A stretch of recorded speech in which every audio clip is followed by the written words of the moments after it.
Welcome, everyone. Good morning. Good morning. Hope you guys slept well. I'll tell you what, after all that dancing, I'm going to cancel my gym membership. I reckon you can tell how fit you are by what verse of that song you stopped dancing in. I am definitely verse 1. I was done. I started doing this by verse 2. Kind of fit in, but I am not dancing anymore. When it comes to thinking through the Bible story, I think there's a sad irony that sort of hangs over a lot of the way that Christians try and engage with the culture around us. And I think the irony is this, that often those bits of the Bible that would be the most help to us and would produce the freshest, most exciting, most innovative thinking are the very bits of the Bible that we often avoid. Either because we think they're too controversial, or because we just think they're too hard.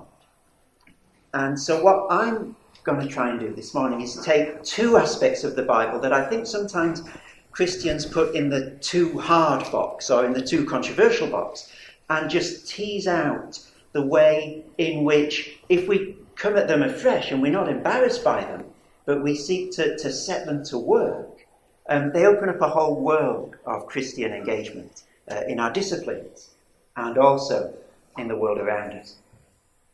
In order to do that, we do need God's help. So let's pray together.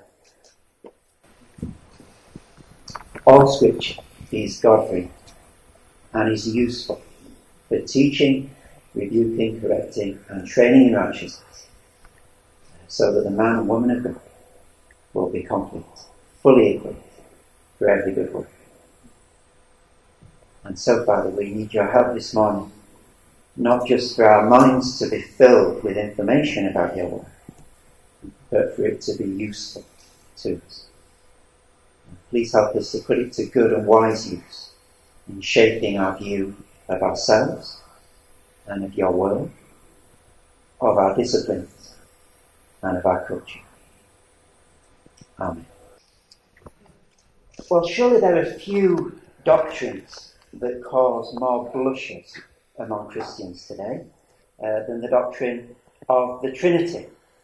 Try and find an image to explain it. Try and explain it without an image to someone who's not a Christian. And soon we find ourselves stumbling for words or a little embarrassed by the lack of articulacy we have in this, talking about this fundamental Christian doctrine. And surely there are few passages in the Bible that cause as much heat in our society today as the two opening chapters of the first book of the Bible, the book of Genesis. You know, if we were to go out into the street in any of the universities in which we're working and say, tell me your first thoughts about Genesis 1 and 2, we get something about dinosaurs perhaps, we get something about Darwin, we get something about the length of days, and really that tends to shut down a lot of the potential that these passages have for producing a positive cultural engagement from Christians. So I want to try and push under these sort of cultural stereotypes of the Trinity and creation today, and invite us to address these fundamental Christian truths afresh and see how they can shape our view of ourselves and society and the world. One reason I want to do this is that I think that the embarrassment that we Christians sometimes feel about being on the front foot about creation, or being on the front foot about the Trinity, is, not to mince words, a disaster. Because these ideas are so fundamental to everything. Everything in Christianity is built upon these core truths. And if we're embarrassed about these, then when we come to try and articulate other ideas, they're sort of floating in the air without anything supporting them. And so it's fundamental, I think, that we embrace and use, in that language of 2 Timothy, these core biblical doctrines. They're the foundation of all Christian thinking. I want to try and show some ways in which that's true in this session. Because A world that is created by a Trinitarian God simply is not the same world as a world created by a strictly monotheistic, non-Trinitarian God, or as a world created by many gods, or as a world created by no God. They are fundamentally different places to live. And also a world that has been created by a God. It's a radically different place to live and work and have our being than a world that's not been created. So in the session, I want to try and draw out some of the distinctive implications of these truths for Christians. What sets a Christian understanding of an engagement in the world apart from every other position in terms of these core ideas of our faith, so that hopefully, far from being embarrassed or a little unsure about the Trinity and creation, they can provide a platform for all of our understanding of ourselves and our disciplines and our world. Who created? Let's begin at the beginning. Genesis 1, verse 1. In the beginning, God created the heavens and the earth. Now, it's a wonderful powder keg of a verse. There's so much in here. So much that sets a Christian view of the world already apart from every other view that's out there. We've got two major distinctives of a Christian understanding here, and I want to tease them out one by one. The first one, this is incredibly exciting, is that the fundamental reality in the universe is personal. Now, there have been many candidates in the history of thought for what is most fundamental about our universe. In other words, once you strip and analyse everything down, what do you get down to? What is the bedrock? What is that which is more fundamental than everything else, out of which everything else is built in our universe? And philosophers have had many different responses. The ancient Greeks sort of set out the range of options that people are in many ways still working in terms of.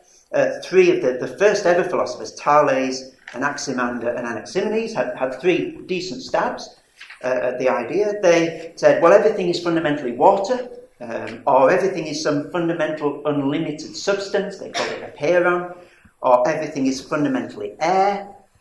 Not bad for the time, it's decent. Today, you guys will know better than I do what your particular discipline would say. Some disciplines, I think, would say matter stroke energy. That is the most fundamental thing that you can't break anything down into. But when we dig right down in a Christian universe, which is the real universe, isn't it? When we get to the most fundamental thing that can't be broken down into anything more simple than itself, or anything that precedes it, what is it that our spade strikes against? Well, quite wonderfully and quite subversively, what we hit is personality. If God is personal, and there's nothing before God, and there's nothing more basic or more fundamental than God. In the beginning, God. His personality can't be broken down into anything more simple, matter or energy or anything else. Forces, ideas, nothing. God's personality is fundamental and original. So personality in our universe goes all the way down and all the way back. Before anything existed, there was the personal God. And this truth is dynamite. It has the potential, I think, to revolutionise the way that the Christian thinks about absolutely everything. For a start, it gives a huge weight to the idea of the dignity of persons. So, if personality is something that just emerged in our universe at a particular point, as matter and energy organised itself in a particular way, and if it will eventually disappear, in the heat death of the universe or sooner, then it's very hard to give any particular weight and dignity to personality or to personhood, to you and to me. We're ephemeral. We're like a wave that sort of forms for a particular time and then breaks. If personhood and personality are merely an emergent property in the universe, then they can always be reduced to something more basic than themselves, to chemical reactions in our brains or to electrical signals in our brains, or whatever you want to reduce them to. But that's not what we believe as Christians. We believe that personality of God, is fundamental, cannot be broken down into anything else, and is eternal. The theologian John Frame puts it this way. He says that we either live in a universe where everything that is personal can be reduced to the impersonal, or where everything that is impersonal can be reduced to the personal. It's the latter of those that is the Christian view of our universe. And there's a huge gulf in terms of what it's like to live in the universe between these two positions, between a fundamentally personal and a fundamentally impersonal universe. To begin with, there's the difficulty of deriving ethical values that have weight for everybody, not just what I think I should do, but the sense that there is something that everybody should do. It's very hard to get that in a universe that is fundamentally impersonal. If the universe is really just time and matter and chance and things emerge and things pass away, then it's very hard to argue that one combination of time and matter and chance is intrinsically better than another combination of time and matter and chance. For example, that life is better than death in any way that has grip for everybody. Or that kindness is better than selfishness, for example, in any way that gets deeper than a feeling, or I think it ought to be this way, but I can't prove it. So thus far, I've been trying to trace out some implications of this wonderful biblical truth, that reality is fundamentally personal. And it's necessary, but that's not sufficient. We've got to go further than that. Because God isn't just personal, is he? God is a very particular sort of personality. First, he is absolute, and I'll explain that term in a minute. And secondly, he's Trinity. Let's look at each of those in turn.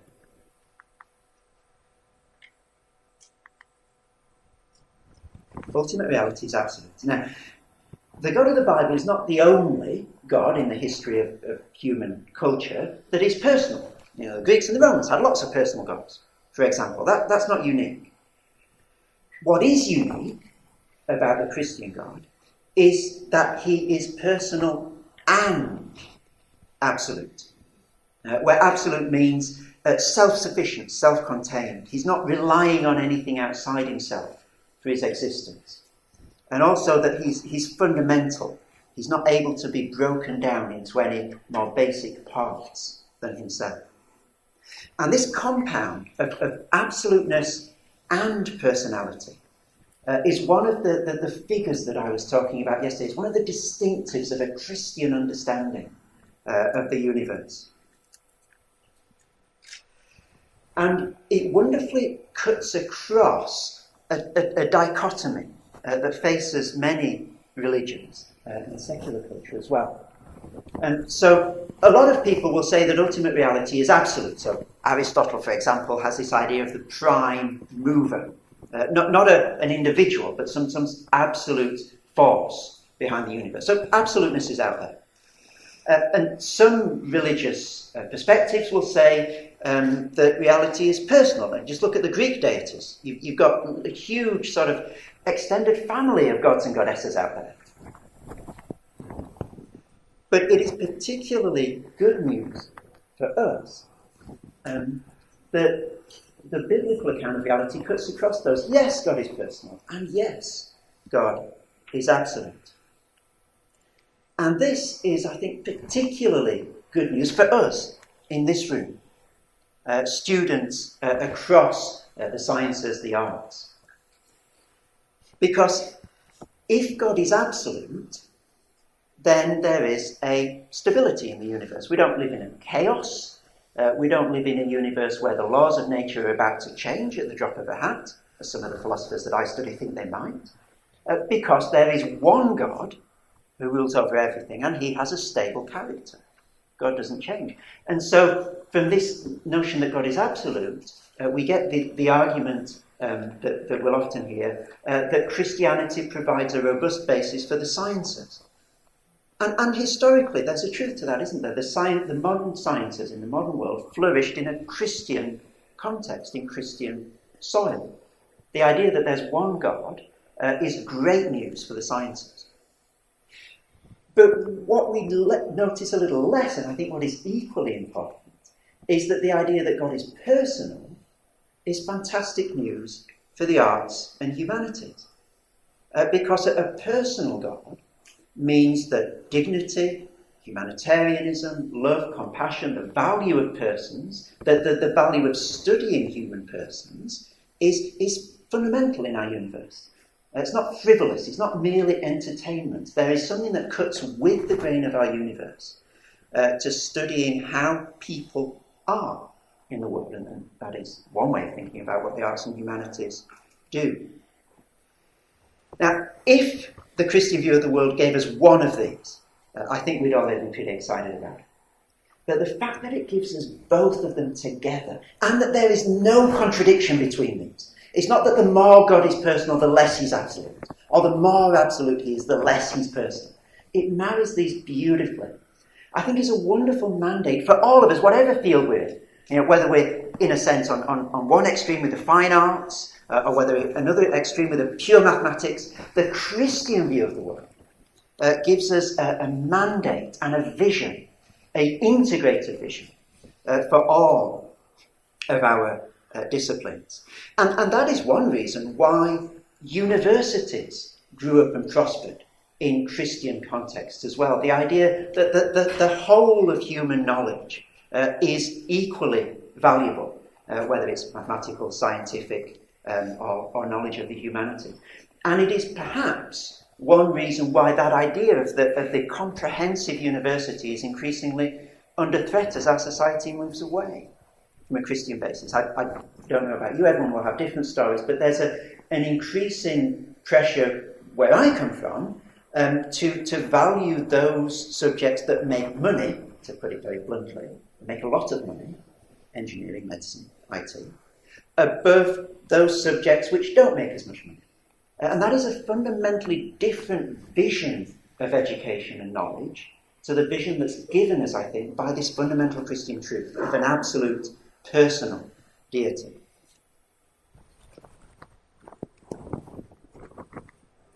But again, we've got to go further than this. It's not enough to say that God is absolute and personal, because he's also a Trinity, Father, Son, and Spirit. So what? Well, for one thing, this means that just in the same way that personality is hardwired into our universe, not just some emergent property within it, so also relationship. This picks up on what J.Lo was saying. So also relationship is hardwired into the fabric of reality, because right from the beginning, God was one God in three persons relating to each other. So God is not, first of all, a lone individual who then enters into a relationship with other persons, much less a lone God who needs to create a world in order to have a friend. You know, God is relational right from the very beginning. You can't reduce that. It is original in God. And therefore, personal relationships are fundamental and non-reducible to the fabric of reality. And this presents, I think, quite a life-giving alternative to the increasing atomization of the individual that is the feature of particularly Western societies today. And I think, therefore, this is good news for our society, where loneliness and fragmentation are real issues, real problems that weigh people down. This is great news for a society such as ours. But again, we need to go further, because we haven't captured the wonderful reality of the God of the universe yet. Because the Trinity isn't simply some sort of empty relationship or some abstract idea of relationship. The Bible gives a content to the way that the Trinity relates. If you look at all the verses that talk about God before the creation of the world, the thing that's mentioned most is love.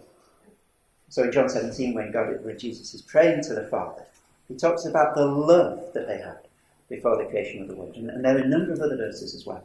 So it's clear that what most characterises these Trinitarian relationships is love, as the Bible understands love. Love is fundamental and love is primary in this universe in which we live. Now, for views of the world that don't have love as primary, one thing that often takes its place is power in the position of ultimacy. And this is certainly true of the ancient Roman Empire in which the New Testament documents were written. So if you think about the Roman pantheon of gods, you've got Jupiter, the sort of chief god, and he basically keeps order in his pantheon by exercising superior power. He throws his thunderbolts down and uses his superior cunning over the other gods to make sure he keeps them in line. And in a similar way, power through coercion characterised the Roman family. You've got this figure of the what was called the pater familias, the leading male member of the family, who basically was allowed to treat the other members of the family as his possessions, including his wife, ruling over them in great power. That was the norm in ancient society. Society is structured according to relationships fundamentally of power. And I don't think it's too much of a leap to look out into our world today and see similar dynamics going on. How does our contemporary politics work? Well, one way of looking at it is that it's people trying to exert power over each other, corner each other, try to be more influential and more powerful than the other side. And that's how one wins. It's like a recycling of this ancient Roman idea of the most powerful one is the one who has the right to control. If you want to sort of put a name to this idea, the theologian John Milbank writes, "There emerges to view a hidden thread of continuity between antique reason and modern secular reason. And the thread of continuity is the theme of original violence. It's a chaotic universe in which order is brought by violence. Order is brought into the family by violence, order is brought into the state by violence, order is brought into politics by violence. It's a will to power. And it is only if we begin with the Christian loving Trinity that love and not power is original and fundamental." Milbank says, "Christianity uniquely does not allow violence any real purchase on the way that things really are." And so I think what Milbank is doing here is pointing to this truth of the Bible is he's introducing us to a very attractive, beguiling alternative to this reduction of personhood to power, reduction of relations to power all the time. So instead of the will to power, Christian Trinitarian theism counters with a will to love, to agape love.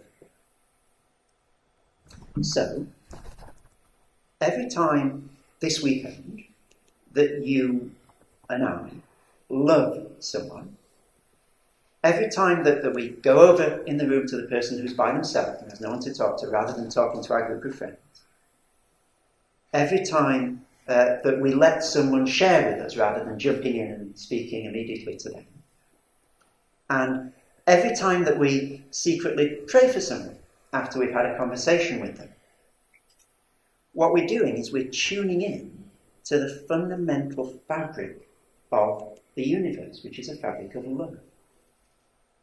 We're celebrating the Christian Trinity every time we do one of those very small acts.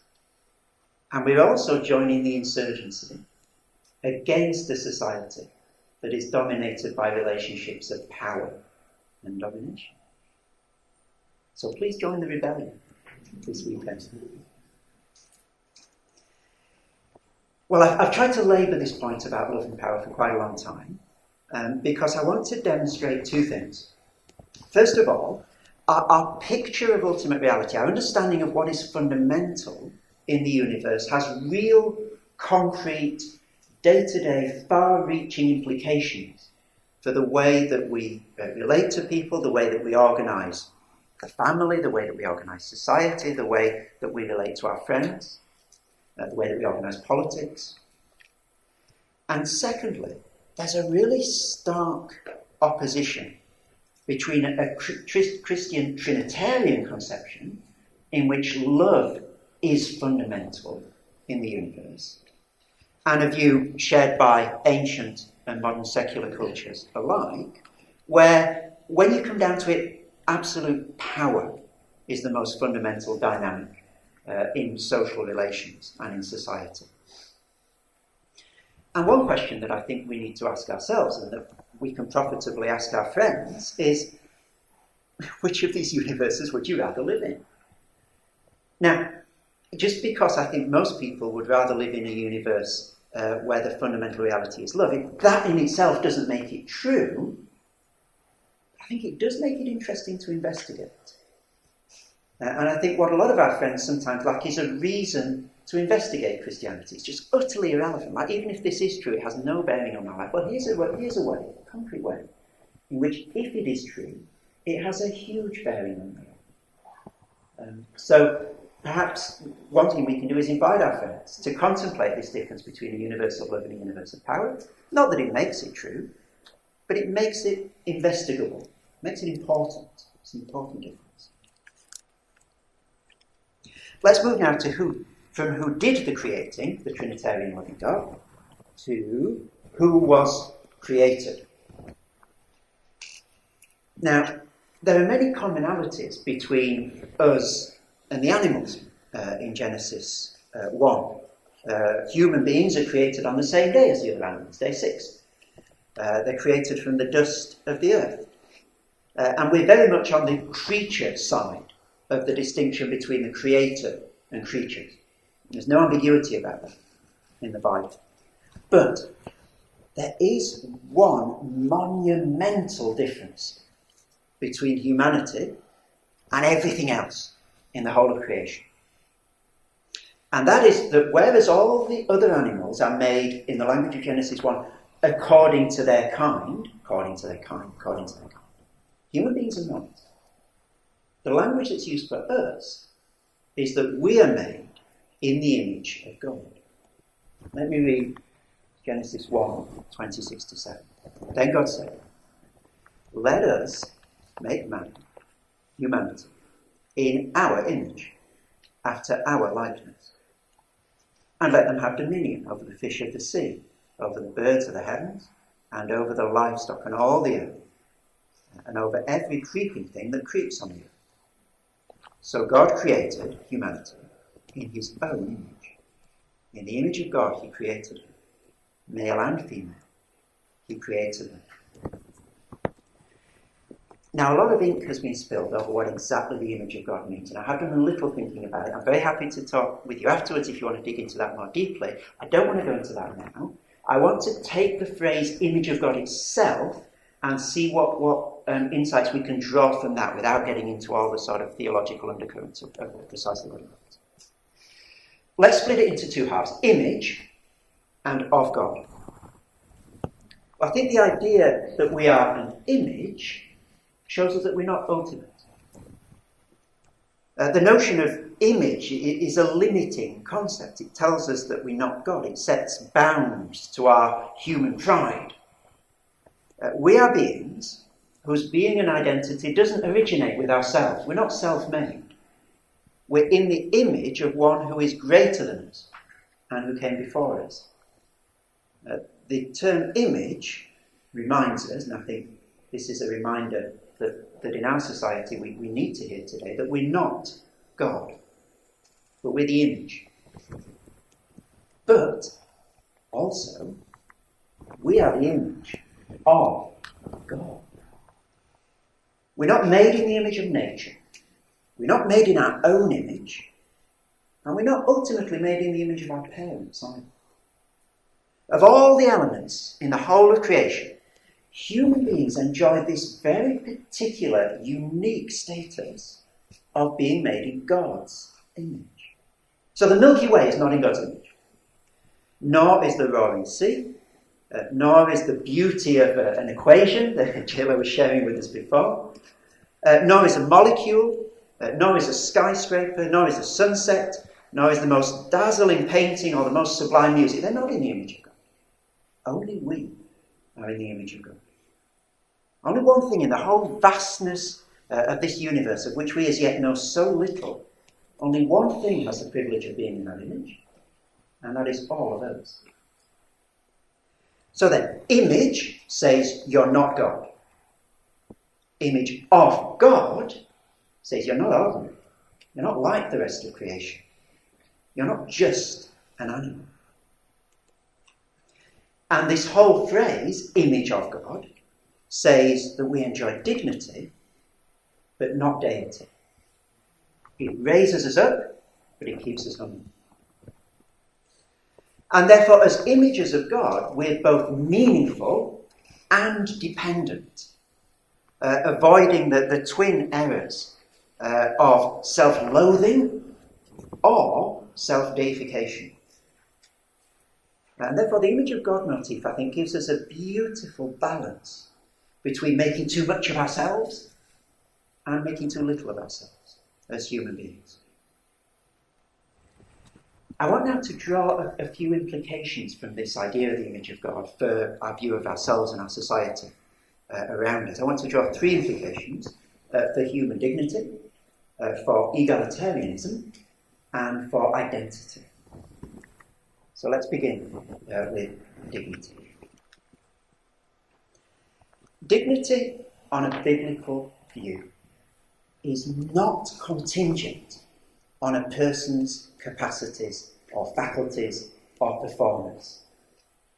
Dear friends, this is wonderful news. This is a beautiful Christian distinctive.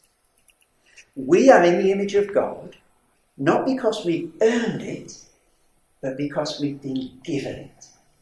That makes all the difference in the world. So, in the history of culture, any number of spurious criteria have been suggested for what makes human beings special. Tim Keller puts it like this: the lives of people are valuable, people have hypothesized, if those people are rich, or if those people are powerful.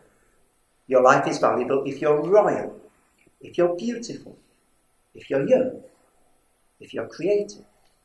Your life is valuable if you're kind, if you're generous, if you're loving. Your life is valuable if you're rational, or if you're spiritual, if you're poor, think of Karl Marx, if you're aristocratic. Your life is valuable if you're profitable, or efficient, or contributing. Your life is valuable in ancient Greece if you're leisured, or if you're polite, if you're white in colonialist ideology. Your life is valuable if you're from a particular nation. Or perhaps for us, the one that comes closest to the phone is your life is valuable, or is of greater value if you are educated, if you're intelligent, if you're a doctor. And all of these ways of grading human value on a scale, or of attaching human value to a capacity that we possess, or to something that we've achieved, is prevalent both in the early centuries of Christianity and, is it not, in our society today. Rodney Stark, in a book that's over there on the bookstore, explains Roman culture's attitude to less privileged human beings, which in that society were very often women, and the way in which they were treated in a very inferior way to men, partly because of this idea that different lives have different value. In our own day, is it not true that the very young and the very old can fall foul of this performance-based criteria of human value? But the image of God is different. In the image of God, our identity comes to us as a gift, and it comes to every human being as a gift, regardless of any of those capacities or characteristics that I mentioned a moment ago. We do not achieve the image of God. It is given to us freely. And it is very, very hard to get human equality if you don't have human value as a gift.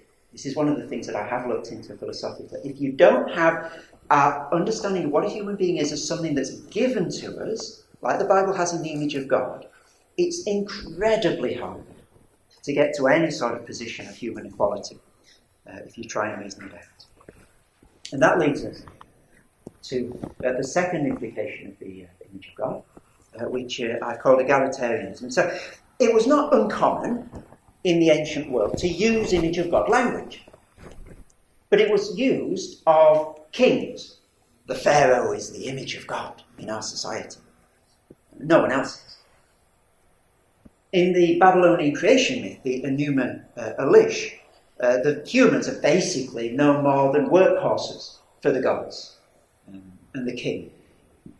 So there's the image of God, then there's everybody else who just does what the image of God tells them to do. But when we get to Genesis 1, we've got a delicious subversion of this hierarchy where the people at the top of society are in the image of God and everyone else isn't. And the striking departure is that even, and this for us seems obvious, but that's because we live in a society that's grown up on Christianity. You know, at the time this was, what is this talking about? Okay? In Genesis 1, Eve, as well as Adam, is in the image of God. And they are in the image of God equally, together. And by extension, therefore, the whole human race is in the image of God, equally. It's not that some people have more of the image of God than others. Everyone, together, is in the image of God. And this presents a profound challenge, I think, to many of the customary ways of thinking, and even more of the unthought ways of acting in our society. For example, to the way in which what's slightly unhelpfully called the first world relates to the two-thirds world. There's huge implications for that in this doctrine of the image of God. There are huge implications for the global trade in goods and foodstuffs in the doctrine of the image of God. And thirdly, the implications of the image of God for identity. If you and me are in the image of one who is not ourselves, not in our own image, but in the image of God, who's someone different to us, that means, first of all, that identity for you and me is irreducibly relational. To paraphrase John Donne, I'm not an island, neither are you, entire to ourselves. We are part of the continent of God's creation. And it also means that I am not the final court of appeal for questions about my own identity. God, if there is a God, and he is as the Bible presents him, all-knowing, creator of everything, and if the Bible is as the Bible presents me, a creature, flawed, imperfect, then God is a more accurate judge and guide to who I am at my most fundamental level than I am myself. And this is a very stark subversion of the dominant idea in our contemporary society, which is one of autonomy. Of course I've got the final say on who I am. How could it possibly be different? And therefore, if I see myself as the image of God, I realise that in order to, quote-unquote, find myself, I don't need to look inside myself, to my own thoughts, to my own feelings. I need to look outside of myself, to the God in whose image I am. It's the first sentence of Calvin's Institutes. I can't understand myself unless I understand him, myself in relationship to him. Now, as soon as God has created men and women in his own image, he gives them a benediction, a blessing and a task to complete. Genesis 1:28. And God blessed them. And God said to them, be fruitful and multiply, and fill the earth and subdue it, and have dominion over the fish of the sea, and over the birds of the heavens, and over every living thing that moves on the earth. Now, there are two elements to this blessing. There's be fruitful and multiply, and there's fill the earth and subdue it. And together they've been given the name by theologians of the creation mandate, of what God tells people to go and do once he's created them. I just want to look at the second part of it this morning. Fill the earth and subdue it. It's a command, if you like, to to create alongside God. And I think there are two things that are crucial to understand in relation to this. The first of all is that the Garden of Eden, into which God puts Adam and Eve, is only a very small part of the earth that he creates. One theologian's called it a royal park in the middle of the world. But he commands them to go and fill the earth and to cultivate those parts of the earth that are not already the garden, that are presumably more hostile than the garden. Now, I think the more you think about that, the more odd. That God has just created the stars by speaking. You know, it is not hard for this God to create a whole world that's a garden. Like that would not be a difficult thing for the God of the universe to do. And yet, he creates a world, one tiny little corner of the cosmos, where it's not quite as it's going to be yet. Where there's a world to subdue and have dominion over. He's left a little corner of his creation, as it were, and in a particular sense, unfinished, so that Adam and Eve might para-create with him, participating in the ordering work of creation under God's control and mandate. The second thing that we need to be clear on is that this doesn't mean that Adam and Eve create in the same way that God does, speak and things come into being. That sort of creation is God's alone. Only he does that. What they are participating in is the division, the ordering, the categorization of creation that we see God engaging in. So in one sense, the creation is complete when God has finished it. All the spaces have been created in days 1 to 3, and all the populations have been put in place in days 4 to 6. There's nothing more of that creation to do. It is perfect, it is finished. But there's also a sense in which God's creation, a different sense, in which God's creation is incomplete. Because humanity is commanded to carry on the work that God's begun, of bringing order to creation, of subduing it. And so God leaves creation incomplete, though not imperfect, so that only through people like you and me, working in obedience to God, will the ordering and filling of the Genesis creation narrative be brought to fulfillment. Now, one of the wonderful things that this does, and I think this is a challenge to all societies in different ways, is it makes the relationship between manual work and intellectual work an equal one. Now, each society tips on this seesaw one way or another. The sense I get, sort of as someone coming to US society from the outside, is that in some circles there's a premium on intellectual work here, that there's an instinct that it's sort of someone who has written a book on something has done something more than someone who's mended pipes in someone's house. In other societies it's the other way around. But every society will go one way or another. But the Bible doesn't allow such a distinction between manual and intellectual work in terms of their value to ordering creation. If we understand the creation mandate correctly, then there can't be any hierarchy between it. Adam in Genesis 1 is a poet. He's a manual labourer. He's a scientist. And there's no distinction between these different roles in terms of their value. And so I think, whereas often there's in society a false dichotomy, either intellectual work is of greater value than manual labour, or for some societies, manual labour is of greater value than intellectual work. Working with your hands is proper, genuine work, rather than all these dreamers who just sit in their offices thinking all day. But viewed from a biblical standpoint, both of these positions are equally misguided. Neither intellectual work nor manual labour is better equipped than the other one to fulfil God's creation mandate. It's perhaps a word that we, as those engaged in the intellectual life in one way or another, really need to hear and take to heart when we sit alongside people in our churches who are engaged in manual labour. And as Adam demonstrates in Genesis 1 and 2, we need farmers, we need scientists, we need poets, and the biblical view of work, therefore, diagonalizes or cuts across. It undermines, it rethinks the false dichotomy of valuing the manual over the intellectual, or of valuing the intellectual over the manual.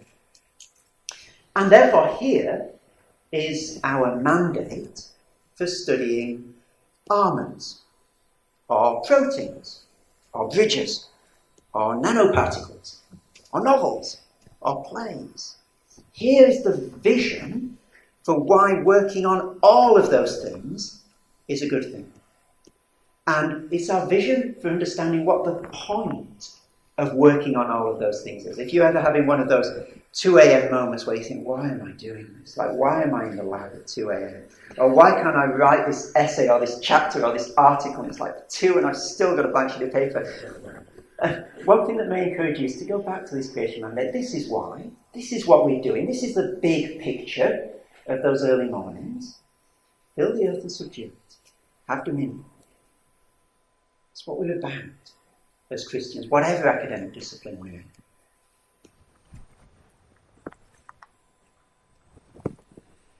Now, I think it's very hard in our society to pass by the words subdue and have dominion without evoking themes of environmentalism and conservation. I think this is one critique that's often been thrown at Christians, that this chapter of the Bible in particular is a mandate for pillaging the earth, of ruling over the natural world like despots, and it's therefore the reason for our environmental crisis. And there's indeed one very famous article published by a guy called Lynn White Jr. in 1967 that makes exactly this point, and it's often re-quoted when people want to bash Christians for their attitude to the environment. Lynn White Jr. claims that it's the Christian tradition that's to blame for damaging attitudes to the environment. And this is one little passage from his article. To a Christian, he says, a tree can be no more than a physical fact. The whole concept of the sacred grove is alien to Christianity and to the ethos of the West. For nearly 2 millennia, Christian missionaries have been chopping down sacred groves, which are idolatrous because they assume a spirit in nature.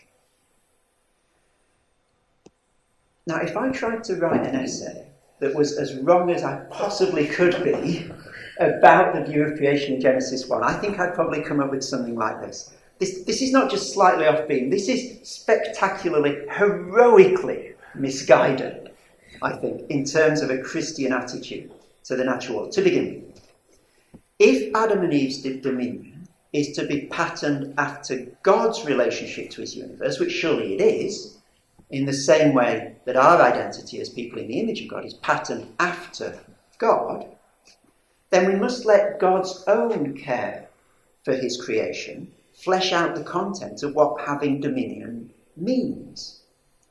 And just as we must let the Trinitarian love relationships flesh out what our relationships with each other should mean. And so the question we ask is God's own ordering work a raping and pillaging of the world that he's created? Of course not. It can't be further from the truth. Well, then neither should ours be either. And secondly, if the Christian who's read her or his Bible carefully, that Christian will know that the tree that White evokes, this tree which is merely a fact, he says, is nothing of the sort in the Bible. That tree, as well as the rest of creation, declares the glory of God. Now, the person for whom it's a fact is the modern. If we want to put a philosophical label on it, it's the Cartesian. That's the one for whom the tree is a fact, not the Christian. And so we're presented with another one of these incredibly unhelpful dichotomies. For White, we've got to choose between one of these two options, he said. Either trees are sacred groves and they've got spirits inhabiting them, in which case we don't cut them down, or they're just facts. We can do whatever we want with them, cut down as many as we want.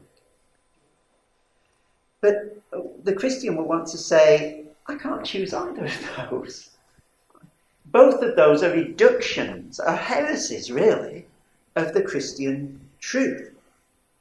Now, one problem with White's position, incidentally, is that people are very selective about what they consider sacred and what they consider the spirits to inhabit. So we'll talk, for example, about sacred groves, but we won't talk about sacred blight or sacred predation or sacred mass extinction events. It appears that these spirits are very choosy about which bits of nature they care to inhabit. And they correspond really quite remarkably to a post-romantic Western sensibility. Surprise, surprise. So what we see, though, if we come to this from a biblical point of view, is that the Bible, again, diagonalizes these two alternatives. It's not sacred groves, it's not trees as facts, it's something much richer than that. That God commands us to fill the earth and subdue it and have dominion in the way the Bible defines dominion. And this is also, I think, why the term conservation falls short of a Christian understanding of our relation to the natural world. Because it neuters the radical nature of a biblical understanding of time. That humans are to subdue and have dominion over the creation, not merely to conserve what already exists. And the injunction to subdue and have dominion, I think, is a grander vision for creation than simply to try and keep what's already there. And for these reasons, I think, Genesis 1-2 provides us with a schema and a set of tools for engaging in ecological debates that is subtler than the set of tools that a lot of other people from different perspectives are bringing to these questions. A Christian view won't allow us simply to say that we must leave nature alone. The logical conclusion of that position, it would be better if we weren't here at all, essentially. No, we need to shape, we need to cultivate, we need to tend, bring order to and complete creation. But neither can we say that we're simply to try and get from the natural world whatever we want, or whatever we can, whatever we find useful to human existence. Because creation is not just about us. Yes, we're in the image of God. But remember, there's a seventh day to the creation story. It doesn't end with the creation of human beings. It ends with God resting, contemplating everything that is made. It was all very good. We are part of the very good. We're not the only very good. And therefore we have a responsibility, as God cares for his world, to care in his image. So then, to conclude, these are just some of the ways in which the concepts underlying a Christian view of the bedrock fabric of reality, the patterns and rhythms of the world from a Christian point of view, what I'm calling figures from a Christian point of view, can give Christians fresh eyes to see some of the important intellectual and cultural and social debates of our age from an angle that other people are not covering, to come at these questions with something new to add to the conversation from a biblical point of view. And in each case, what we're seeing is that the Bible sets its own table. The Bible doesn't conform to the categories that are offered. Often those are false dichotomies, and as Christians want to say, well, neither A nor B, really, from a Christian point of view. I want to arrange things differently, because the Bible arranges things differently. And so I think one of the lessons to take from this as we engage both with our academic disciplines and with debates in our society is that we shouldn't simply accept the terms in which debates are presented to us, the oppositions that are given to us to choose between by our secular culture. Because more than often, it's those very terms and oppositions that are the problem. It's not which option you choose. It's the very fact that you've given me A or B and I've got to choose one of them. That's the issue. You know, it's not that A is right or B is right. It's that, well, neither of those. The Bible just sets things out differently to that. And I think too often Christians can try to make the Bible conform to those secular options. Say A is the more Christian option or B is the more Christian option. And then we're surprised when what we think is a Christian take on an issue just resembles a sort of sad-looking, warmed-over version of its secular cousin. And the freshness, the genuinely productive, constructive, innovative Christian thinking, I think, comes when the Bible is allowed to set its own table on these issues and challenge our late modern assumptions that govern our intellectual and social and political lives. And I've tried to summarise that in this idea of diagonalization. The Bible just cuts across time and time and time again the options that our culture tries to juggle between.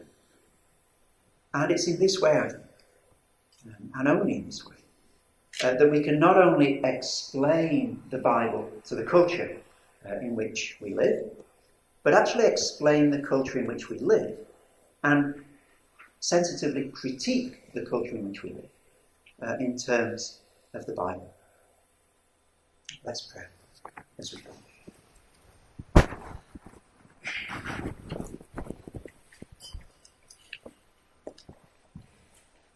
Father God, we praise and adore you. Trinity, loving Trinity, three in one. Absolute God, personal God. God of the sciences, God of the arts. God who puts love and relationship at the very centre of what it means to live in the world and at the very centre of our humanity.